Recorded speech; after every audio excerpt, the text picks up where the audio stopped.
Yo, what's up? Welcome inside the opening line. Welcome to a new week. Corey and Benny, every day see more Goonies checking in. Shout out to the whole crew, you know what I'm saying? I think we had some interesting developments over the first weekend of preseason we could talk about today. Also want to get into some of the things that have been going on. Put it like this. I got a little bit of news and notes I got a little something on just about everything. How about that, Benny? Hey, that's the way we like to do it on this show. We try to hit on everything, give everybody the news, everything they need, opening line, first thing you should be doing every morning. Hey, no doubt. God darn it, the Braves pushed yesterday after giving me a miracle cover the night before. They pushed yesterday.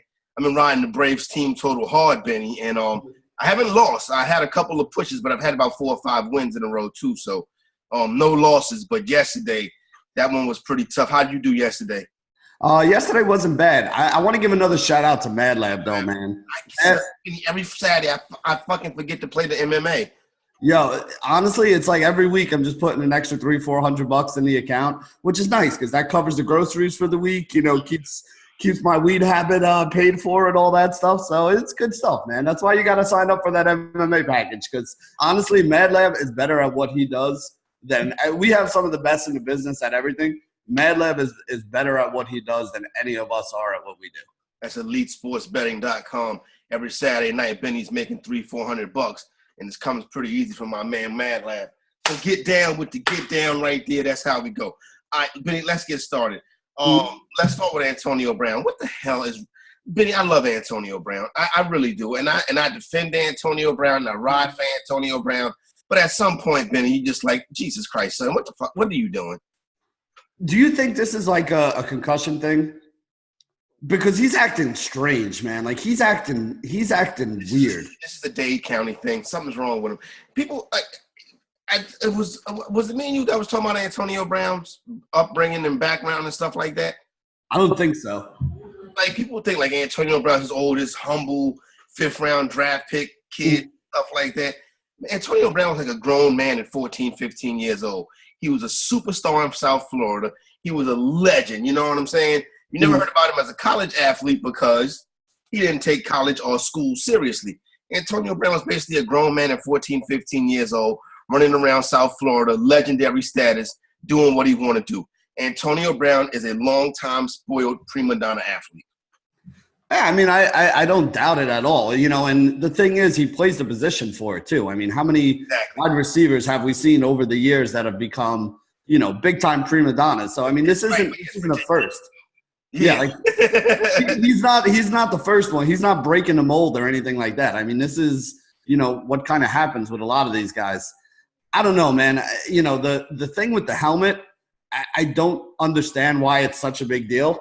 You know, I mean, it is what it is. It's a league rule. It's not, you know, like he's making it sound like they're targeting him. You know, the other guys that they're targeting, or I shouldn't even say targeting, but the other guys who like fall into this category are like Tom Brady, like, you know, people that are like. Tom Brady also said he don't like it either, but he's not going to retire because of it. Exactly. Like, that's the thing. It's like, you know, I mean, it is what it is. You know, how many times have you been at work and they've changed the rule and you've been like, all right, like, I mean, that sucks. It's not what I want, but I mean, you know, is this really a reason to throw away a couple $1 million and not play football? I mean, I don't know. My whole thing is if your head's on right, something like this you get pissed off about, maybe you spout off in the media like, oh, I don't know why they did this. This is stupid. But it shouldn't be raising to the level of him wanting to retire from football over it. I don't think – you got to pick and choose your battles in life, and I really don't think this is the battle that – you know, should be the thing you're throwing your gauntlet down on. Antonio Brown wants to attack the record books, so he's not going to retire, but he's throwing a temper tantrum right now. But I wish he would stop so we can just get drafted fantasy football teams and he can get to Oakland and get his ass doing what he needs to get done. Benny, Damian Williams was a guy that I had a lot of shares of in early drafts, and it's a guy that I'll be having less shares of going the rest of the summer, because that is going to be an RBBC, a running back by committee. Yeah, I mean, I've been high on Carlos Hyde for a while for this exact same reason.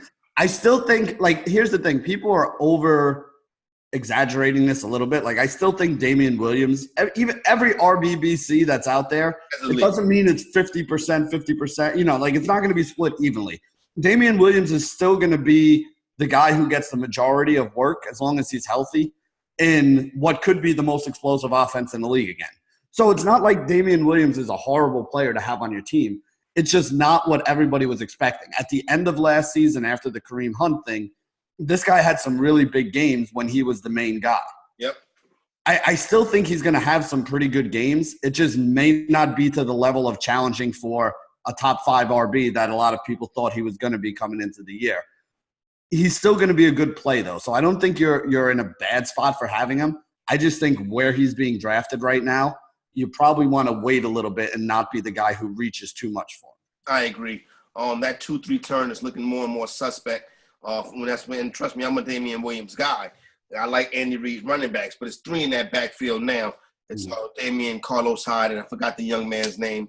I'll look that up and I'll get that to you. Maybe, hold on, I might have it on this sheet right here. Hold on. They didn't answer the question. Okay, so those things are out the way. I was watching the Cowboys game the other night, me and my brother-in-law, between trips to the backyard.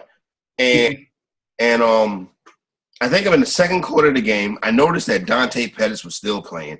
And I was like, oh, boy, this is not a good sign for Dante Pettis. And the next day, Kyle Shanahan said his starting spot is not guaranteed by any stretch of the imagination. Benny, we've been on Debo from the jump, Benny, and it looked like it's starting to come to fruition now. Debo ADP is 180s right now. That's crazy. The ADP for Pettis was about 80. Yep. I have 0 shares of Pettis on any of my teams.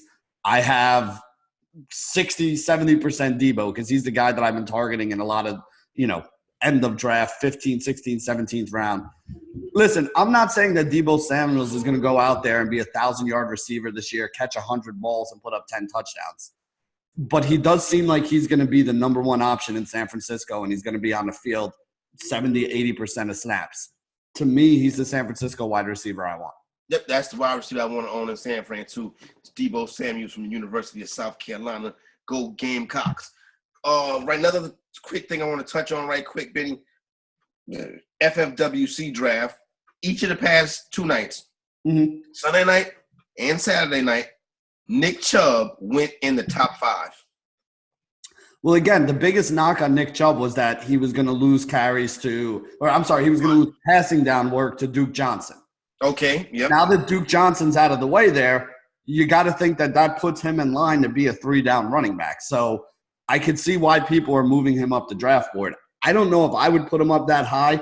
To me, he's still behind David Johnson, Le'Veon Bell, but he's ahead of probably James Conner and Dalvin Cook and Joe Mixon, who are the other guys that are in that same mix right there for that, second flight of wide receivers behind the first ones. To me, he's a first-round pick right now. If I'm drafting 11 or 12 at the turn and Nick Chubb's still on the board, it's a pretty easy decision for me. For the record, you like Chubb over Cook? I like Chubb over Cook, yeah. I had been going Conner, Cook, and Mixon were the 3 guys that are usually available around the turn. I had been going with I think I have more Conner and Cook than I do Mixon, but I would now put Chubb ahead of all 3 of them. I think I still like Cook, Chubb, then I go Conner, Mixon. That's how I put that 5 right there. So let me right quick. One of the things I'm doing for the Athletic, Benny, is I'm doing what they call the beat writer survey. So just about every week, I get a chance to ask a question to every single beat writer. 1 question to every single beat writer, all 32 teams. You know what I'm saying? And I got some of the results, and I want to share some of them with y'all. A look behind the paywall. And I want to share some of them with the people because I think it's some interesting stuff and it's some interesting names.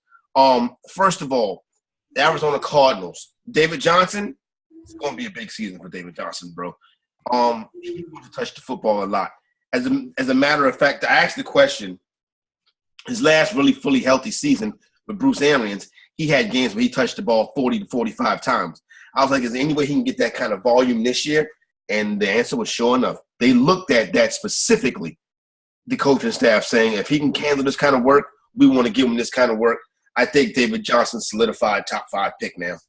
I mean, listen, people forget because last year was such an abortion. But, again, 2 years ago, him and Le'Veon Bell, every single game, they were putting up 40 DraftKings points. And they were doing it with 20 carries, 10 catches, 150 total yards, if not more, and getting themselves in the end zone.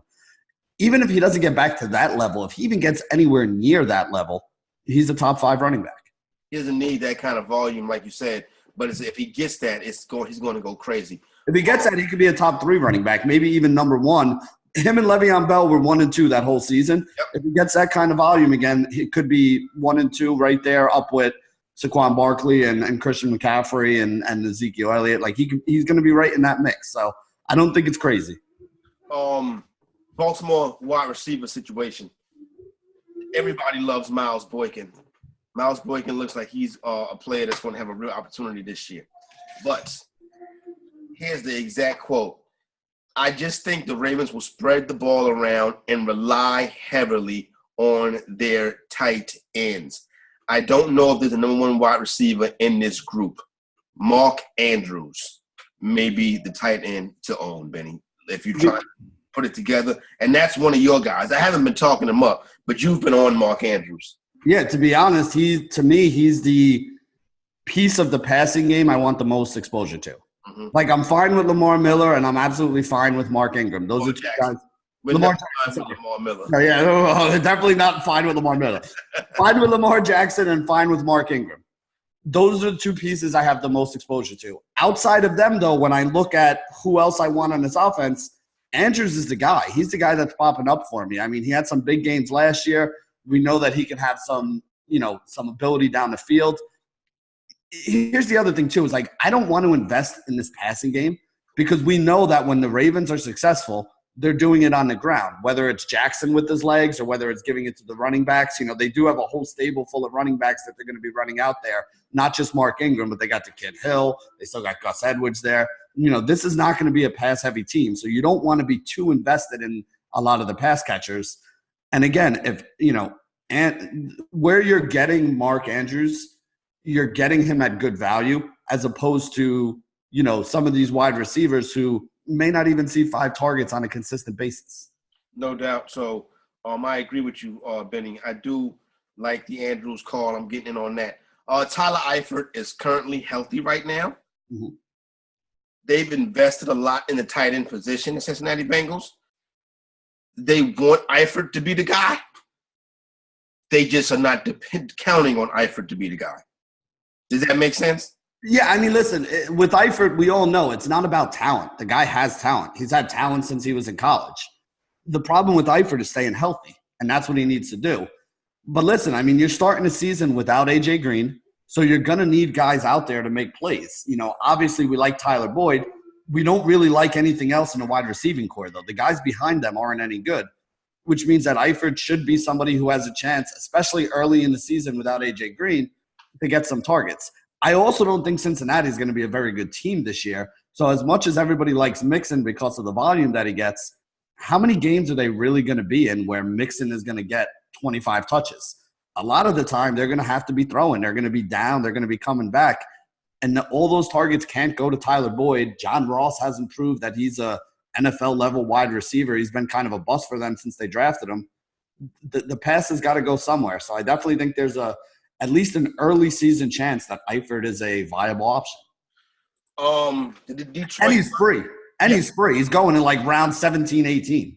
He is 100% free. The Detroit Lions wide receivers, Benny, interesting in this response right here. The question was, is there a clear top target in this offense? The response was, it's a 1A, 1B situation. You can expect equal work for Marvin Jones and for Kenny Golladay. Golladay, the more talented up-and-coming player. But Marvin Jones in a Darrell Bevel offense should get plenty of chances to make plays down the field. Kenny Galladay's going like round 5, round 4, round 5. Marvin Jones is going like round 8. Yep.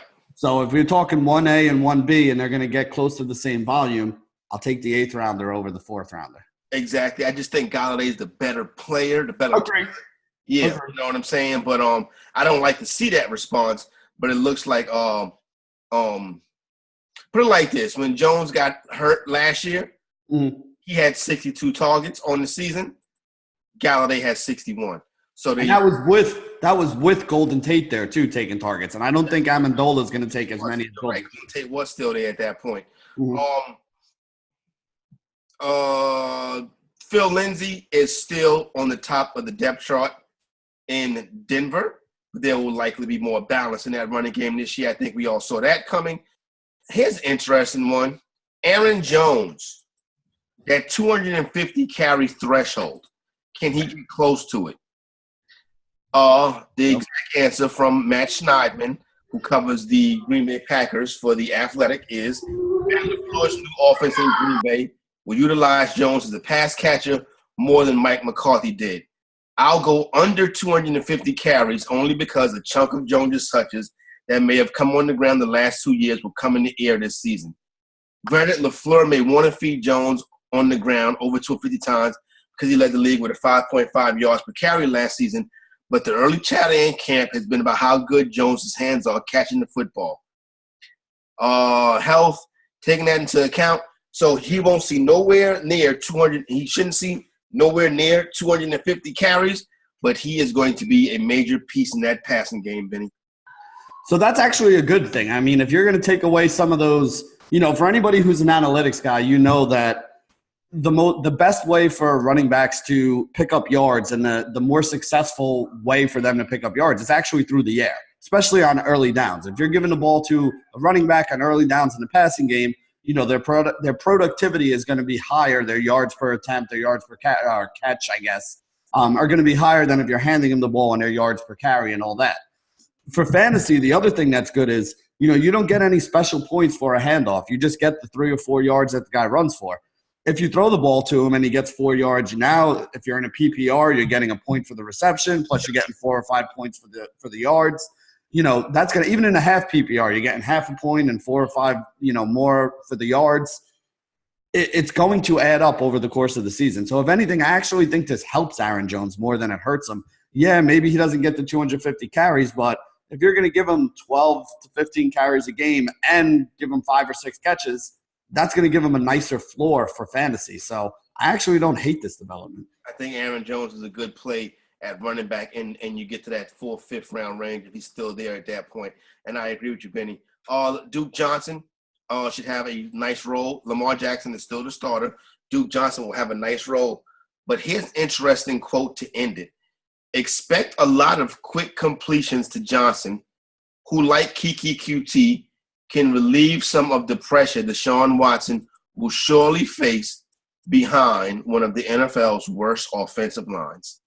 Again, I like that part right there, though, Benny, behind the O-line, because that makes me scared for Watson. Well, yeah, I mean, it definitely is a concern for Watson, but the O-line has never been good. It's not like the O-line this year is all of a sudden bad, and last year it was like, world class. So, I mean, I think we've kind of seen this, and I think it's also why people are a little worried about Watson getting hurt. I mean, he played last year through, I think it was like a pierced lung or something like that, to the point where the one game they had, he didn't even fly. He drove from Houston. That's right. I remember that. Yeah. Yeah, they didn't even want him to fly because they were worried about the air pressure or the cabin pressure. About the offensive line killing him. Fix the offensive line. Yeah, I mean, that's really what they should have wound up doing. But listen, here's the deal with Duke Johnson, right? I mean, of all these quote-unquote third down pass catchers that we talk about, to me, he's got the biggest chance to put up a huge number, because we're not thrilled with Lamar Miller. We haven't been for years. And I just feel like at some point he could wind up being the main guy in that offense. And again, like we just said with Aaron Jones, the most productive way a running back can pick up yards is catching passes out of the backfield on early downs. If that's what Duke Johnson's going to do, like they're saying here, to relieve pressure, he could put up a big catch. He could have 60 catches this year. No doubt. Indianapolis Colts, Zach Kiefer.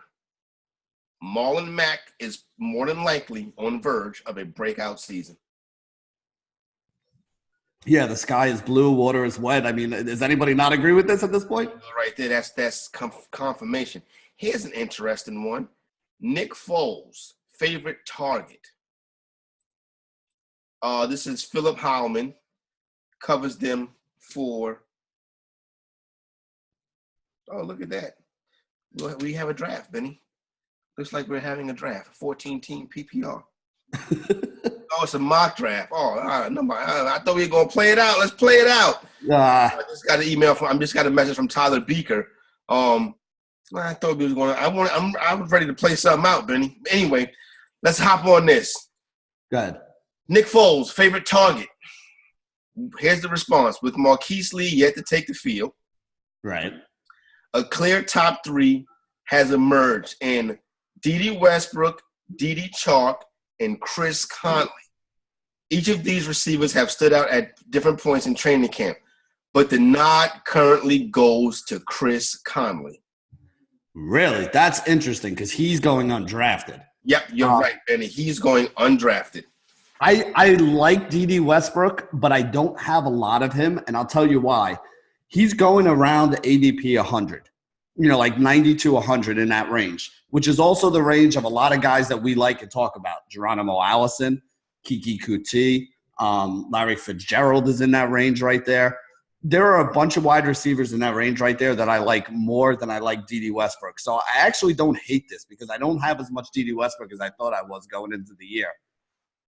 Conley is interesting because, like I said, this is a guy that's going undrafted. So you could pick up what may be the number one receiver in Jacksonville with your last pick in a 20-25 round draft. Like, that's how deep this guy's going. I can't even tell you. I usually am pretty good by this point because I've done so many drafts that, like, having an idea of where a guy's ADP is. I don't even know where Chris Conley sits. My guess is most drafts he's not even going drafted. He's not even charting.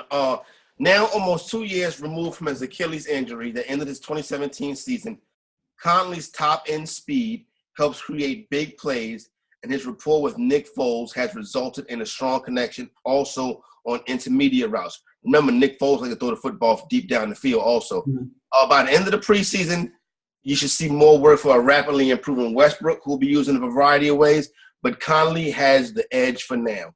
That is very interesting, Benny. Yeah, I mean, listen, in fantasy, these are the kind of things that we want, especially at this time of year. You want to start grabbing some shares of Chris Conley late in drafts right now before this story gets out into the mainstream and everybody else starts picking up on it. Because like I said, right now the guy's free. If you could get a free wide receiver that could be a useful piece with your last pick in a draft, that's going to help your team out a lot. Yep. Minnesota Vikings going to be run heavy this year. Here's interesting take, Benny, on our boy Latin Murray. And this comes from well-respected Larry Holder, who's been covering the Saints for years. The question is, should we expect Latavius Murray to slide right into the Mark Ingram role, or will we see differences? The response is, in theory, the Saints would love for Murray to become an exact replica of what Ingram was to the office. I don't think that's realistic, though. Murray has been a consistent 4 yards to carry guy, but no more, no less. He gobbles up touchdowns, having averaged 8 rushing touchdowns per season in the last 4 years. But he's likely not bringing the same versatility as Ingram in the passing game, meaning his snaps will be more limited than Ingram within the system. Even though Sean Payton knows the pitch count will be necessary for Kamara, I assume Kamara's involvement will be more pronounced than last season, and it might not be asking a lot for Kamara, who totaled 275 total offensive touches, and that might be asking a lot for Kamara, who tallied 275 total offensive touches in 2018. Holder is not in on Murray because of Murray's pass catching. And what I noticed the other night in the game, when Murray was in there, he was targeted 5 times. I don't want to get too crazy about what happens in the preseason, but I kind of agree with the principle of what they're talking about here. I mean, we expect Lat Murray to take some of the Mark Ingram role, but not all of the Mark Ingram role. Yep. So I expect Kamara to get a little bit of a bigger role, but I think people who were expecting Kamara to come out and be a 25, 30 touch a game guy, I don't think the Saints want to use him that way. Here's the thing that you said right there that kind of sticks out to me, though. Lat Murray is a guy who's always been good around the goal line. That's excellent. Yeah, that's where his value comes at, Benny. Yeah, and if he winds up being the guy who's going to be the goal line back for them because they don't want Kamara taking the big hits down there, that's going to give him value because we expect this offense to score a lot of points again this year. And if they're scoring a lot of points, that means they're in the red zone a lot. That means they're down near the goal line a lot. And that could mean we get another 7 to 10 touchdowns out of Latavius Murray, which would make him a very viable RB2. No doubt. Daniel Jones, well, the Giants, Daniel Jones, obviously, the answer to that question. Look to see that at some point. Pittsburgh Steelers, nothing much there. Tevin Coleman. Love it. Loving this whole situation. Go ahead. The prediction here is that, the question is, will Tevin Coleman be the feature back? The prediction here is that Coleman will get more snaps than any other 49ers runner by season end. Doesn't necessarily mean he'll be featured on a weekly basis. Jerick McKinnon, this was written after McKinnon's latest injury. But Coleman is better in the passing game, and that's what Kyle Shanahan wants at that position. A player who can gain 20 yards just as readily off a slant route as he can from an outside zone run. Most of all, Coleman has proven to be durable over his career, certainly more so than McKinnon. He's been the lead runner throughout training camp, but no one basically that's it. Coleman is clearly the safest bet in San Francisco's backfield, but we knew that already. Yeah, but basically what a lot of people have been doing, a lot of people have been taking Jerick McKinnon around like round 10. Mm-hmm. You don't want to do that right now. I mean, he's starting the year off on the IR, and it looks like even if he comes back, it's going to take him a while to get going. So you're not going to get positive out of Jerick McKinnon until at least the second half of the year. I don't disagree with the fact that Matt Breida will be involved too, but I really do think that Tevin Coleman is the guy you want to own. And Tevin Coleman right now is going around pick like 60, 65. So you're talking like 5th or 6th round for a Tevin Coleman, depending on how many people are in your draft. I think that's really good value in the 5th or 6th round because the other guys that you're getting around him are nowhere near as safe for the amount of touches and work that they're going to get this year as he is. I mean, you're taking chances with guys like David Montgomery and Darius Geis. Like, those are the guys available in that like 5th, 6th, 7th round range. I love Tevin Coleman. I have a lot of shares of him. And, the Jerick McKinnon news, it sucks for Jerick McKinnon, who's a guy that I like, but it's really good if you got a lot of shares of Tevin Coleman early on here. All right, there you go. Rashad Penny. Next up is Aaron Fentress for the Seattle Seahawks. Will Rashad Penny lead the backfield? It's altogether possible, but not likely. To me, I still see this as like a 50-50. Benny, you hopped in right there. Wouldn't even let me finish, huh, Benny? Go ahead. Finish up. It gets a little more interesting. Go ahead. Penny could ultimately end up with more yards from scrimmage. Seattle's, Penny is the same size as Carson, both 5'11", about 220.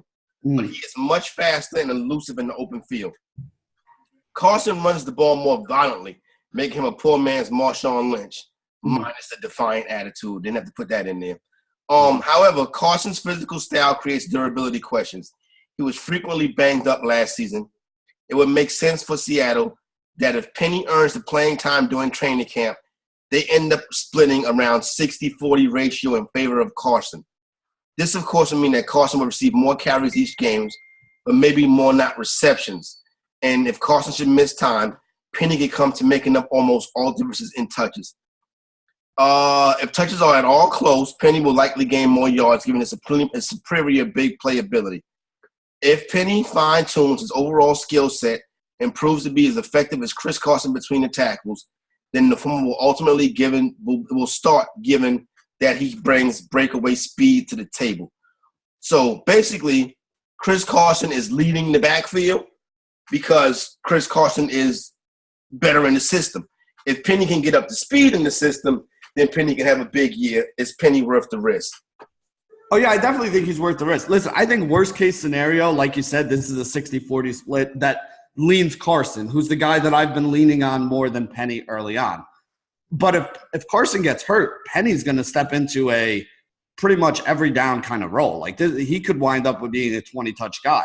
So I think as far as handcuffs go, this is one of those running back by committee situations where I don't mind having either guy on my team. I don't want to reach for either of them, but I don't mind having either guy on my team. That backfield is not the end of the world.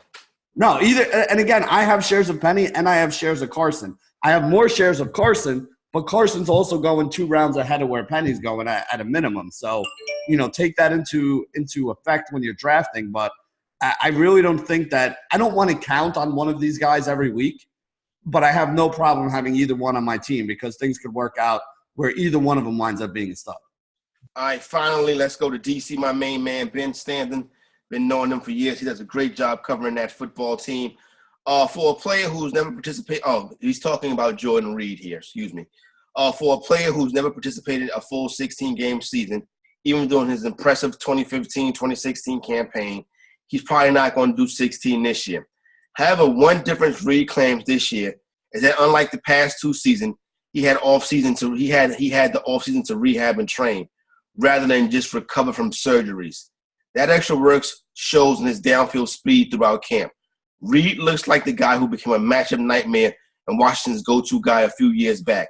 Health will always be a concern for Reed, but assuming he stays healthy, he could be in for a very big season. I like it. Listen, Jordan Reed and Dallas Goedert are 2 guys that are going around ADP 140. So you're talking about 13th round or so for both of those tight ends. I have no problem taking either one of those tight ends in the 13th round because I think both guys could wind up putting up big numbers for the year.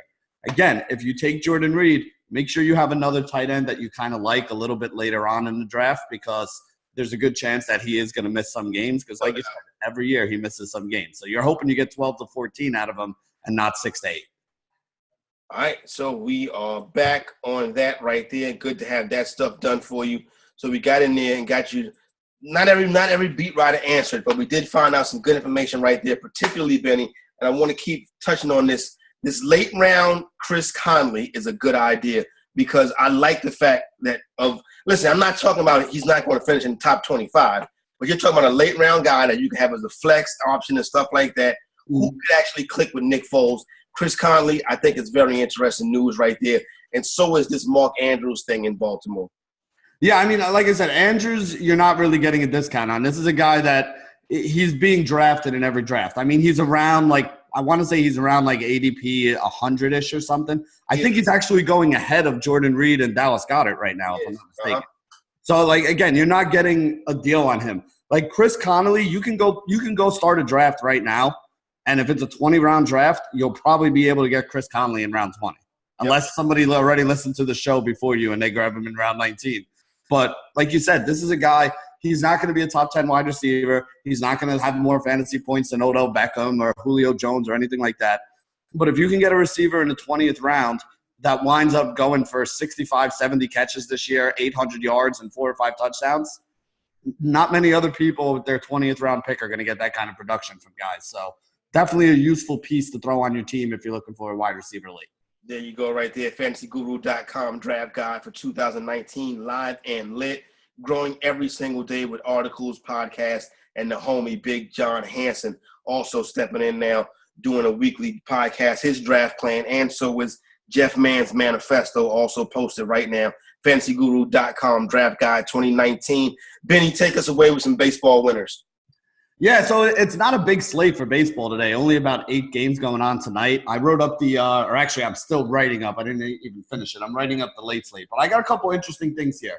Again, I'm not going to give you guys minus 250, minus 300 favorites. That's not what I do, and you really don't make money doing that. So the 2 teams that I think are good values right now, you got the Arizona Diamondbacks in what looks to be one of the highest scoring games on the slate. It's over 13 is the over-under on this game right now. And it's not even in Coors Field. It's in Arizona, but it's a 13 over-under at the moment. I'm looking at that's Coors Field. Oh, it is at Coors? All right, I thought it was at Arizona. Either way, though. That number is 14. Is it 14 it's up to? All right, it was 13. It was 13 this morning. That game is going to be an absolute slugfest, and Arizona is plus 108 there. I actually like Arizona more than I like Colorado here. The kid pitcher for Colorado, Lambert, he's just basically been overmatched in all his starts. He's like a good young pitcher who they're expecting to have a future with the team. But so far, he's looked completely overmatched. So Arizona was plus 108. What are they now? Are they still sitting there? They're at plus 102 right now. All right, so it's actually coming down. So the line is actually even moving in our favor since this morning when I bet it. But they're one of my favorite bets on the day, the Diamondbacks plus 108. The other team I really like is the Cincinnati Reds. I think the Reds are going to put up a couple runs in this game here. And I think DeSclafani is like a $10,000 player today on DraftKings, which is absurd. There's no way that this guy should be that much money. But it does underlie the fact that he has been pitching decently this year, especially lately. So to me, the Reds at minus 104, which is basically the Reds at even money and a little bit of juice, I think is a really good bet. So this morning I took Arizona at plus 108. I took the Reds at plus 104. I actually parlayed the two of them together, which almost pays 3-1 on your money. Nice. Yeah, so I like definitely put more on them to win as opposed to the parlay. You know, like I think I put 200 on each one to win, and I put like $50 on the parlay on the side, which would be another 150 if that hits as well. So don't go nuts on it, but I do like Arizona to win. I do like the Reds to win, and I do think you can throw that little parlay in there. Maybe add in like Houston if you want. Houston being one of those big favorites today. Zach Greinke going up against the Chicago White Sox. If you add Houston along with Arizona and the Reds, it's almost like a 4.5 to 5-1 payoff on the parlay. There you go right there. Oh, so that's good stuff. Benny, give me a home run hitter for the Diamondbacks. So today, I would probably say David Peralta. David Peralta, Ketel Marte has actually been hitting a lot of home runs this year. I don't know why. Christian Walker, those are the guys that you'd probably want to look at. I don't know if any of them have good home run prop numbers. I didn't look at the home run prop numbers this morning. I tell you them right now. Christian Walker is plus 490. Ketel Marte is plus 500. David Peralta is plus 600. I'll tell you what. I like all three of those guys. Yeah. I like all three. If I had to pick one, I'd probably go Peralta because he's the lefty going up against the righty. But any of those three guys can go yard. And if you're getting like 5-1 on any of them, I think they're all worth a $20 bet if you want to throw something on one of them. No doubt about it right there. So there you go right there. It's the opening line brought to you by FantasyGuru.com, Draft Guide 2019. Don't forget Elite Sports Betting and Elite Fantasy for all your DFS purposes. Big piece of chicken. I got to give it to the Atlanta Braves. They got me some money this weekend. Benny, what do you got? Yeah, I'm throwing mine out there to Mad Lab. I'm telling you guys, the sports betting package, the MMA package alone, you'll pay that off in one weekend. Plus, you'll be able to. My man Duke is getting it done on the soccer tip too. Oh, so that was how my weekend went. Saturday I won some money with Duke in the afternoon betting on soccer. Won a bunch of money with Mad Lab Saturday night, and then Duke went 3 for 3 on the soccer games on Sunday. So made some money on Arsenal in the morning. He's a Man United fan, so you got to take his Man United calls with a grain of salt. It's like when Tommy tells you to stack the Yankees every day. Like, you know, it's not a bad play, but you also got to remember Tommy's a huge Yankee fan. That's the same way Duke is with Man United, but he was right. He said Man United and the over, hit the parlay on Man United and the over. Good weekend for me. So shout out to everybody in the betting package, even MLB Dream. MLB Dream this weekend cracked the 100-unit mark. He's up 100 units on baseball this year. So and a lot of those have been team totals. He kills team totals. He kills. Here's the deal for people who don't understand what that means. If your unit is $100, if you bet $100 on everything that MLB Dream posts on there on a daily basis, right now, at this moment, you would be up $10,000. That's how good a season this guy has had in MLB betting. You know, again, don't try to reinvent the wheel. We have some of the best guys in the industry doing what they do best. Listen to them, make money off it, and just be happy about it. That's the easy way to live life. And you go right there. For your main man, Benny Ricciardi, I'm Corey Parson, the Fantasy Executive. We are out.